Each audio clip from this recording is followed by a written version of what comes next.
कौन खत्म कर सकता था महाभारत युद्ध, इससे श्री कृष्ण भी डरते थे।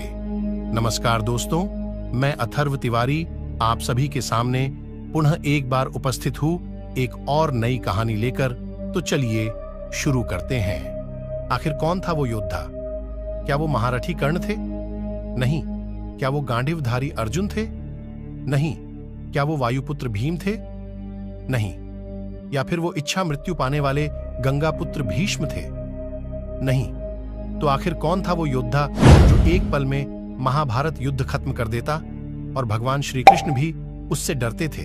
दरअसल वो कोई और नहीं, महाभारत को महज 3 बाणों में ही समाप्त करने का सामर्थ्य रखने वाला भीमपुत्र घटोत्कच और अहिलावती यानी नाग कन्या का पुत्र बर्बरीक था। अब आप कहेंगे कि क्या बर्बरीक सच में इतना शक्तिशाली था कि भगवान श्री कृष्ण भी उससे डरते थे? जी हां, आपने बिल्कुल सही समझा। भगवान श्री कृष्ण एक पल के लिए उससे डर भी गए थे। चलिए उसके पीछे की वजह आपको बताते हैं। बर्बरीक घटोत्कच का पुत्र और भीम का पौत्र था। बचपन में एक दिन वो अपनी दादी हिडिंबा के साथ आराम कर रहा था। तभी उसने दादी से पूछा, मुक्ति क्या होता है? बर्बरीक के सवालों का जवाब देते हुए उसकी दादी ने कहा, हे बर्बरीक, मुक्ति हर मनुष्य का परम उद्देश्य होता है, जिसे पाकर मनुष्य मृत्यु और जीवन के चक्र से मुक्त हो जाता है और परमात्मा में लीन हो जाता है।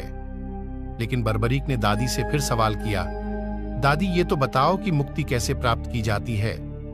हिडिंबा ने बर्बरीक के सवाल का जवाब देते हुए कहा कि जो मनुष्य अपने कर्मों के फल को त्याग देता है उसे मुक्ति प्राप्त होती है।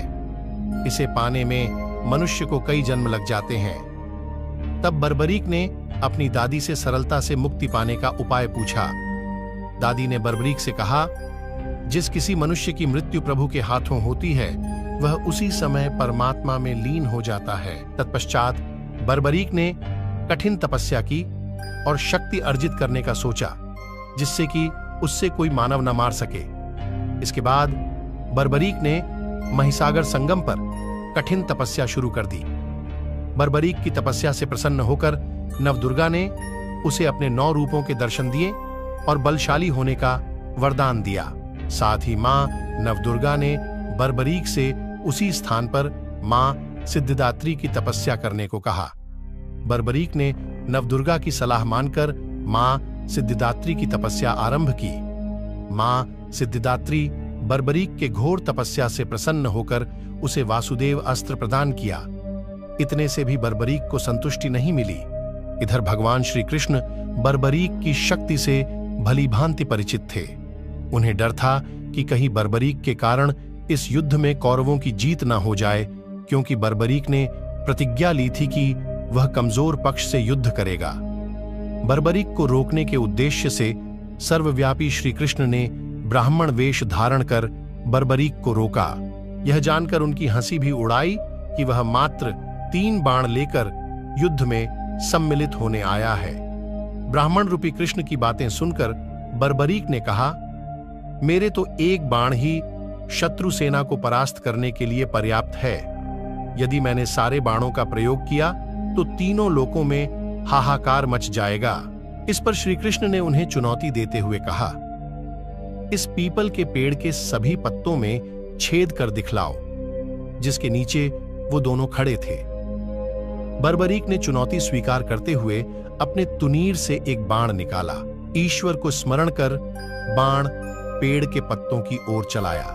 तीर ने क्षण भर में पेड़ के सभी पत्तों को भेद दिया और श्री कृष्ण के पैर के इर्द गिर्द चक्कर लगाने लगा, क्योंकि एक पत्ता उन्होंने अपने पैर के नीचे छुपा लिया था। तत्पश्चात बर्बरीक ने एक बाण पांडवों की शिविर की ओर चलाना चाहा, लेकिन श्री कृष्ण ने धर्म की विजय के लिए सुदर्शन चक्र से बर्बरीक का सर उसके धड़ से अलग कर दिया। बर्बरीक ने श्री कृष्ण से कहा, प्रभु, मेरा तो मुख्य उद्देश्य आपके हाथों मृत्यु प्राप्त करना था। मैंने तो आपको देखते ही पहचान लिया था और जानबूझकर आपको क्रोधित कर रहा था।